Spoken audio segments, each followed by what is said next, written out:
देखिए हमारे सारे लड्डू बनकर तैयार हो गए हैं। हाँ आरम, 10 के नोट में और 10 के सिक्के में क्या अंतर है? क्योंकि वो ओरिजिनल होता है। ओरिजिनल कौन सा होता है? देखो, हाँ। सिक्का सिक्का ओरिजिनल होता है नहीं, और नोट ओरिजिनल होता है। तो गाइस अब मैं आ चुका हूँ स्कूल से एंड गाइस मेरा गला बैठ चुका है, आपको पता ही चल रहा है आवाज से, थोड़ा थोड़ा गला बैठ गया है मेरा। हाँ। हमने ले लिए हैं चने और ये छिलके वाले चने हैं। चलिए इन्हें साफ करते हैं। अस्सलाम वालेकुम, कैसे हैं आप सब? मुझे उम्मीद है आप सब अच्छे होंगे। और आज हम बनाने जा रहे हैं लड्डू, क्योंकि सर्दियाँ आ गई हैं तो सर्दियों के लिए मैं सोच रही हूँ कि कुछ लड्डू बना कर रखे जाएं जिसमें बच्चे भी मेरे पर डे खा लेते हैं, हस्बैंड भी, मैं भी। तो इसलिए मैं सोच रही हूँ क्यों ना आज लड्डू बनाए जाएं। तो मैंने शुरू कर ली है लड्डू बनाने की तैयारी और मैं आप लोगों को दिखाती हूँ कि मैं लड्डुओं में क्या क्या डाल रही हूँ और कैसे करके बना रही हूँ। मैं पूरी तरह से आपको पूरी की पूरी रेसिपी दूँगी। और पता है इन लड्डुओं का ना बेनिफिट बहुत है, बहुत ही ज़्यादा फ़ायदेमंद हैं ये लड्डू। अगर आप लोगों को नींद नहीं आ रही है, थकान है, कमज़ोरी है, सभी कुछ हर चीज़ के लिए बहुत ज़्यादा फ़ायदेमंद है ये। क्योंकि मैंने खुद पर ट्राई किया है। मेरे साथ हुआ था ऐसा कि मुझे नींद नहीं आ रही थी, बहुत ज़्यादा परेशान थी और रात को मुझे ऐसा लगता था जैसे मैं अपने पैरों को ना थोड़ा दीवार में मार लूँ, कुछ ऐसा लगता था मुझे। तो फिर सोच रही थी क्या करूं। तो फिर मैंने ये लड्डू बनाए और लड्डू बनाकर खाकर देखे तो मुझे बहुत ही ज़्यादा सुकून मिला। रात में जो मुझे बेचैनी हो रही थी ना, वो बेचैनी नहीं हुई।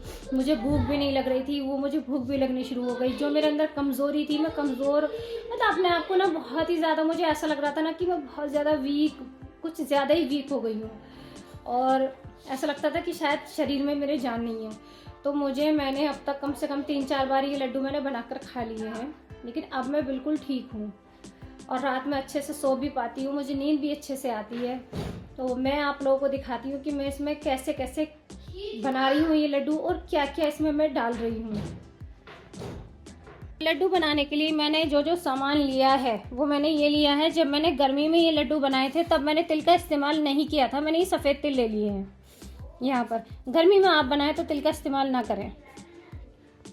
और यहाँ पर मैंने ये सब लिया है, काजू, पिस्ता, बादाम, खसखस, और ये मैंने मींगे ली हैं खरबूजे वाली, और ये मैंने अखरोट लिए हैं। इतने मैंने मखाने लिए हैं। यहाँ पर ये लिए मैंने खिले चने, मैंने आप लोगों को दिखाए थे जब मैंने इन चनों को, बिना छिले हुए चने थे और मैंने देखना छील कर मैंने सारे चने साफ़ कर लिए। ये छिलके वाले चने लिए थे, फिर मैंने इनको साफ़ किया है। और यहाँ मैंने ये गोंद लिया है। अब हम इसको गोंद को जो है पहले जाकर घी में खीले बनाते हैं और खीले बनाने के बाद इसको हम पीसेंगे। और इसमें है गुड़, मैं लड्डू बनाने में गुड़ का इस्तेमाल कर रही हूँ। तो यहाँ पर मैंने गुड़ ले लिया है, ये देखो मैं आप लोगों को दिखा रही हूँ, मैंने गुड़ भी लिया है। तो चलिए इन सारी चीज़ों को पहले हम ग्राइंड करते हैं और उसके बाद हम इनकी बनाएंगे लड्डू। सबसे पहले हम इसकी बनाते हैं खीले। गोंद भी ज़रूरी है हड्डियों के लिए बहुत ज़्यादा, तो मैंने गोंद भी डालूँगी। बाकी आप लोगों की इच्छा है जो आप डालना चाहें। तो चलिए पहले चलते हैं इसकी खीले बनाने। तो मैं आ गई हूँ किचन में, और किचन में अब हम अपनी रखते हैं कढ़ाई और गैस ऑन। गैस मैंने ऑन कर दिया। ये ले ली मैंने कढ़ाई और कढ़ाई को चढ़ाते हैं गैस पे। पानी सूख जाएगा उसके बाद हम घी डालेंगे। मैं ये देसी घी में बना रही हूँ, देसी घी में ही लड्डू बनते हैं और देसी घी में ही अच्छे लगते हैं। तो चलिए बनाना शुरू करते हैं हम हेल्दी लड्डू। थोड़ा सा घी मैंने यहाँ पर डाल लिया है, देखें आप।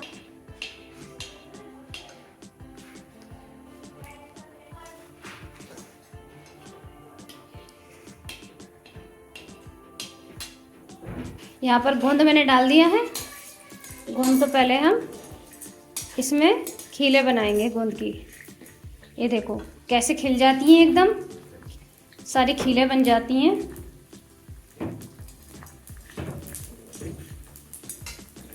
ये देखो बनने लगी इसकी खीलें, ये देखो बनने लगी हैं इसकी खीलें, और इसकी सारी खीलें बन गई हैं। मैंने गैस बंद कर दिया है। ये देखो कितने अच्छे से ये सब एक में खील खिल गई है। तो चलो निकालते हैं इसे और करते हैं ग्राइंड। एक खीले मैंने इस प्लेट में कर ली है और यहाँ पर अभी हमारा घी कढ़ाई में है। जितना घी कढ़ाई में रह जाए आप छोड़ दें, इसका इस्तेमाल हम बाद में करेंगे। ग्राइंडर में मैंने डाल लिया है, अब इसको पीसते हैं। इस तरीके का हो जाता है, इसमें मतलब पूरी तरह से चिपक जाता है। इसमें मैं क्या करती हूँ, इसको पूरी तरह से निकालने के लिए, क्योंकि ये इसमें चिपक जाता है, अच्छे से नहीं निकल पाता है, तो अब हम इसमें यहाँ पर थोड़े चने डालकर पीसेंगे तो ये सारे का सारा खुद ब खुद निकल जाएगा। देखिए थोड़े से मैंने चने डाल दिए इसमें, अब ये अच्छे से निकल जाएगा। ये देखिए चने के साथ पीसा तो ये पूरे का पूरा निकल ही आया।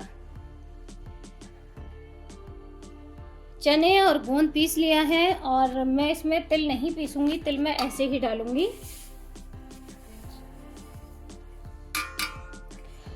ये जो बाकी का है इन सबको हम पीसते हैं। सारा मिश्रण जो था ड्राई फ्रूट्स वो सारे के सारे मैंने इसमें पीस कर लिए हैं। तो आप लोग अपनी पसंद से मोटे या बारीक जैसे भी आप चाहें वैसे पीस लें। तो चलिए आप चलते हैं इसकी मतलब इसको हम भूनते हैं जाकर, और गुड़ भी पकाते हैं साथ में। यहाँ पर मैंने इतना गुड़ ले लिया है, देख सकते हैं आप। मैं इधर वाले गैस पे जो चूल्हा है, इधर वाले चूल्हे पे मैं रखूँगी गुड़ पकने के लिए, और इधर अभी हम इसको भूनेंगे। तो पहले हम इसको पकाने के लिए रखते हैं और मैं इसमें डालूँगी 1 गिलास पानी। मैंने 1 गिलास पानी ले लिया है, सिर्फ 1 ही गिलास पानी डालूँगी और डाल दिया है। और अब चलिए इसको पकाना शुरू करते हैं। मुझे इसकी चाशनी नहीं बनानी है, सिर्फ गुड़ को मेल्ट करना है, चाशनी नहीं बनानी है। जब गुड़ मेल्ट हो जाएगा तो हम इसको बंद कर देंगे। तो चलिए फिर इधर का देखते हैं।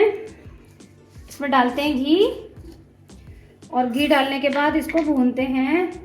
मैंने यहाँ इतना घी ले लिया है। घी आप अपने अकॉर्डिंग लें, आप अपने हिसाब से लें। घी अगर आप ज़्यादा डालना चाहते हैं तो आप ज़्यादा डाल लें। मैंने यहाँ इतना घी डाला है, ये देखिए घी हो गया पूरी तरह से मेल्ट। ये देखिए इतना घी है। सारा मिश्रण मैंने इस घी में डाल दिया है और अब हम इसको चला चला कर थोड़ा सा कम ही आंच पर भूनना है, धीमी आंच पर, ज़्यादा तेज़ नहीं, क्योंकि ये जलने बहुत जल्दी लगता है। जब इसमें खुशबू आने लगे तब आप इसको हटा दें। हमारा गुड़ भी पकने लगा है और यहाँ पर हम भून ही रहे हैं अपने ड्राई फ्रूट्स के मिश्रण को। धीमी आंच पर ही भून रही हूँ और इसमें खुशबू भी आने लगी है। अगर आपको लगता है कि यहाँ पर घी कम है तो आप लोग डाल सकते हैं। इसको चला चला कर भूने, वरना ये नीचे लगने लगता है। अच्छी तरह से यहाँ पर हमारा गुड़ हो गया है मेल्ट, और अब इसमें नहीं है अंदर, आप लोग देख सकते हैं। तो मैं यहाँ पर गैस का फ्लेम करती हूँ ऑफ, और इसे हम करते हैं ठंडा। और ठंडा करने के बाद एक बात आप लोग याद रखें कि इसको छान कर डालें। तो पहले इसको ठंडा करते हैं, उसके बाद हम इसे छानेंगे। इधर देखिए ये भी हमारा पूरी तरह से भुन चुका है और अब मैं इसको निकाल लूँगी। देखिए मैंने पूरा निकाल लिया है, कढ़ाई में नहीं है, इसमें हम सब निकाल लिया है। तो गुड़ करते हैं ठंडा और उसके बाद हम इसमें डालकर बनाते हैं लड्डू। तो अब तक का सारा काम मेरा हो गया है। बाकी का काम अब ये जो मैंने पानी लिया था गुड़ का, गुड़ पका के वो मैं छान कर ले आई हूँ, इसमें देख सकते हैं आप लोग।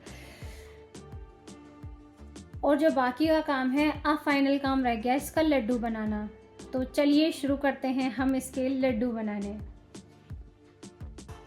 देखिए हमारे सारे लड्डू बनकर तैयार हो गए हैं। मैंने सारे लड्डू बना लिए हैं, मेरे इतने लड्डू बने हैं, देख सकते हैं आप। ये देखिए कितने अच्छे लग रहे हैं ना, खाने में भी बहुत टेस्टी लगते हैं। तो लड्डू का प्रोसीजर हो चुका है हमारा पूरा, और आज के व्लॉग में मैंने सिर्फ लड्डू दिखाए हैं, सिर्फ लड्डू बनाना सिखाया है। आप लोग यकीन मानिए ये लड्डू बहुत ही ज़्यादा बेनिफिट्स वाले हैं, और आप लोगों को मैं क्या बताऊं, इन लड्डुओं में बस भरपूर कैल्शियम और पता नहीं क्या क्या, मतलब सब कुछ है इसमें। मैंने जो तिल डाले हैं वो मैंने इसलिए डाले हैं क्योंकि अब सर्दियाँ चल रही, गर्मियों में मैंने तिल नहीं डाले हैं। एक बात मैं आप लोगों को और बता दूं, अगर आप लोग इन लड्डुओं में गुड़ इस्तेमाल करना नहीं चाहते हैं तो धागे वाली मिश्री का इस्तेमाल कीजिए। मैंने गर्मी में अभी पीछे धागे वाली मिश्री से ही लड्डू बनाए थे, उसमें मैंने गुड़ का इस्तेमाल नहीं किया था। अब सर्दियां हैं तो मैंने मिश्री अवॉइड करके गुड़ इस्तेमाल कर लिया। तो ये आपकी इच्छा है कि आप गुड़ इस्तेमाल कर लें या मिश्री, जो भी हो। बहरहाल मुझे तो इन लड्डुओं ने बहुत ही ज़्यादा फ़ायदा पहुंचाया, मुझे बहुत अच्छे भी लगे थे, बच्चे भी मेरे बहुत शौक से खाते हैं। पर डे एक लड्डू दूध के साथ लें तो ज़्यादा अच्छा रिज़ल्ट आएगा। और एक चीज़ आप लोगों को मैं और बताती हूँ, आप लोग मुझे लड्डू बनाकर खाने के बाद कमेंट ज़रूर करिएगा, और अगर कोई भी डाउट है आप लोगों को तो मुझसे आप लोग पूछ सकते हैं। कुछ भी चीज़ अगर मुझे जाननी हो, मुझसे जाननी हो, तो आप लोग मुझसे पूछ लें लड्डुओं के बारे में, तो मैं आपके हर कमेंट का जवाब दूंगी। और एक चीज़ और मैं आपको बताती हूँ, ये लड्डू जब मैंने गर्मी में बनाए थे तो गर्मी में बाहर रखने से थोड़े थोड़े से ख़राब, मतलब ऊपर से फुई फुई सी आ गई थी इन लड्डुओं पर। गर्मी में अगर आप ये लड्डू बना रहे हैं तो इन लड्डुओं को फ्रीज में रखें, वो भी शीशे के कंटेनर में करके। मैंने शीशे का कंटेनर लिया है, शीशे के कंटेनर में ही कर मैं इसको रखूँगी अभी भी, और गर्मी में भी मैं शीशे के कंटेनर में ही रखती हूँ। अभी मैंने थोड़ी देर के लिए ऐसे ही छोड़ दिए हैं, थोड़ी सी इनमें हवा लग जाएगी, हवा लगने के बाद में तब मैं इन्हें कंटेनर में रखूँगी। तो इन्हें आप गर्मी में अगर बनाएं तो फ्रिज में रखें, और आप सर्दियाँ हैं तो ये बाहर चल जाएंगे आराम से, ख़राब भी नहीं होंगे, और काफ़ी लंबे टाइम तक आप इन्हें ऐसे ही खा सकते हैं। तो दूध के साथ एक लड्डू रोज़, स्वस्थ रहें, मस्त रहें, खुश रहें, अल्लाह आपको सलामत रखे। मेरी दुआएं आपके साथ हैं। जो भी कुछ आप लोग पूछना चाहते हैं प्लीज़ प्लीज़ प्लीज़ मुझे कमेंट करिए। और मुझे पता है कि मेरी जो वीडियो है, मैं जो ब्लॉग बना रही हूँ, आप लोगों को शायद ज़रूर पसंद आ रहे होंगे, और शायद ही नहीं, मुझे पूरा यकीन है कि आप लोगों को पसंद आ रहे होंगे, आप लोग मुझे पसंद कर रहे हैं, तो उसके लिए थैंक यू। मिलते हैं आपसे कल के व्लॉग में, तब तक के लिए अल्लाह हाफिज़।